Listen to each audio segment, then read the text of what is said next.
President Trump on Tuesday fired the director of the FBI, James B. Comey, abruptly terminating the law enforcement official leading a wide-ranging criminal investigation into whether Mr. Trump's advisors colluded with the Russian government to steer the outcome of the 2016 presidential election. The stunning development in Mr. Trump's presidency raised the specter of political interference by a sitting president into an existing investigation by the nation's leading law enforcement agency. It immediately ignited Democratic calls for an independent prosecutor to lead the Russia inquiry. Mr. Trump explained the firing by citing Mr. Comey's handling of the investigation into Hillary Clinton's use of a private email server, even though the president was widely seen to have benefited politically from that inquiry and had once praised Mr. Comey for having guts in his pursuit of Mrs. Clinton during the campaign. But in his letter to Mr. Comey, released to reporters by the White House, the president betrayed his focus on the continuing inquiry into Russia and his aides. While I greatly appreciate you informing me, on 3 separate occasions, that I am not under investigation, I nevertheless concur with the judgment of the Department of Justice that you are not able to effectively lead the Bureau, Mr. Trump said in a letter to Mr. Comey dated Tuesday. The White House said Attorney General Jeff Sessions and the Deputy Attorney General, Rod J. Rosenstein, pushed for Mr. Comey's dismissal. I cannot defend the director's handling of the conclusion of the investigation of Secretary Clinton's emails, Mr. Rosenstein wrote in a letter that was released by the White House, and I do not understand his refusal to accept the nearly universal judgment that he was mistaken. Reaction in Washington was swift and fierce. In a call with Mr. Trump, Senator Chuck Schumer, the Democratic leader, told the president he was making a big mistake. Publicly, Mr. Schumer called the firing a cover-up. Many Republicans assailed the president for making a rash decision that could have deep implications for their party. Mr. Comey, who is 3 years into a 10-year term at the helm of the FBI, learned from news reports that he had been fired while addressing Bureau employees in Los Angeles. While Mr. Comey spoke, television screens in the background began flashing the news. In response to the reports, Mr. Comey laughed, saying that he thought it was a fairly funny prank. But shortly after, Mr. Trump's letter was delivered to FBI headquarters in Washington. The sudden dismissal of one of Washington's most prominent officials added to the sense of chaos in a White House that has been roiled by controversy, dogged by scandal and engaged in a furious fight with adversaries. Mr. Trump had already fired his acting attorney general for insubordination and his national security advisor for lying to the vice president about contacts with Russians. But firing Mr. Comey raises much deeper questions about the independence of the FBI and the future of its investigations under Mr. Trump. FBI officers were enraged by the firing and worried openly that Mr. Trump would appoint someone seen as a White House ally.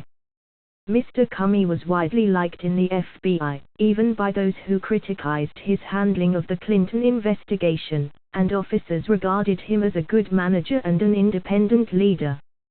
Mr. Comey was on Capitol Hill last week when he offered his first public explanation of his handling of the Clinton email case. He said he had no regrets about the decisions he made, but said he felt mildly nauseous that his actions might have tipped the election to Mr. Trump. Last July, Mr. Comey broke with long-standing tradition and policies by publicly discussing the Clinton case and chastising her careless handling of classified information. Then, in the campaign's final days, Mr. Comey announced that the FBI was reopening the investigation, a move that earned him widespread criticism. Yet many of the facts cited as evidence for Mr. Comey's dismissal were well known when Mr. Trump kept him on the job. Mr. Comey was 3 years into a 10-year term.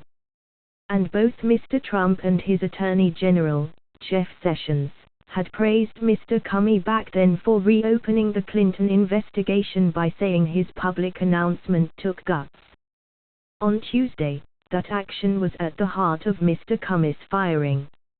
It is essential that we find new leadership for the FBI that restores public trust and confidence in its vital law enforcement mission, Mr. Trump wrote. Officials at the FBI said they learned through news reports of Mr. Comey's dismissal, which Mr. Trump described as effective immediately. The president has the authority to fire the FBI director for any reason. Under the FBI's normal rules of succession, Mr. Comey's deputy, Andrew G. McCabe, a career FBI officer, becomes acting director. The White House said the search for a director will begin immediately. The firing puts Democrats in a difficult position. Many had hoped that Mrs. Clinton would fire Mr. Comey soon after taking office, and blamed him for costing her the election. But under Mr. Trump, the outspoken and independent-minded Mr. Comey was seen as an important check on the new administration. Any attempt to stop or undermine this FBI investigation would raise grave constitutional issues, said Senator Richard J. Derby, Democrat of Illinois. We await clarification by the White House as soon as possible as to whether this investigation will continue and whether it will have a credible lead so that we know that it'll have a just outcome. Senator Roy Blunt, Republican of Missouri, praised Mr. Comey's service but said new leadership at the FBI will restore confidence in the organization. Many, including myself, have questioned his actions more than once over the last year, Mr. Blunt, who sits on the Senate Intelligence Committee, said in a statement. Mr. Trump's decision to fire Mr. Comey marks the second time since taking office that the president has fired a top law enforcement official. In early February, Mr. Trump fired Sally Q. Yates, who had worked in the Obama administration but was serving as acting attorney general. But the president's firing of Mr. Comey was far more consequential. Ms. Yates was a holdover, and would have served in the Trump administration for only a matter of days or weeks. A longtime prosecutor who served as the Deputy Attorney General during the George W. Bush administration, Mr. Comey came into office in 2013 with widespread bipartisan support. He has essentially been in a public feud with Mr. Trump since long before the presidential election. In a Twitter message this week, Mr. Trump accused Mr. Comey of being the best thing that ever happened to Hillary Clinton, accusing him of giving her a free pass for many bad deeds. Senator Ron Videy, Democrat of Oregon and a member of the Senate Intelligence Committee, said in a post on Twitter that Mr. Comey should be immediately called to testify in an open hearing about the status of Russia/Trump investigation at the time he was fired. Sean Spicer, the White House press secretary, offered a veiled hint of the bombshell earlier in the day on Tuesday, though no reporters picked up on it. During his daily briefing, Mr. Spicer was asked, as he frequently is, whether Mr. Comey still has the confidence of the president. Instead of saying yes, Mr. Spicer danced around the question. "I have no reason to believe, I haven't asked him," Mr. Spicer said.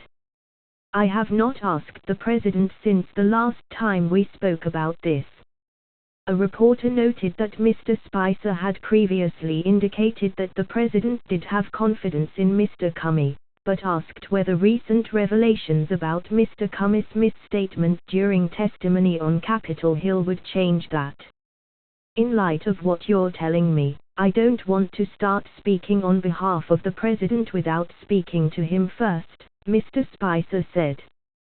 The president's decision to fire Mr. Comey appeared to be the culmination of the bad will between the men that intensified in early March, when the president posted Twitter messages accusing former President Barack Obama of wiretapping his office.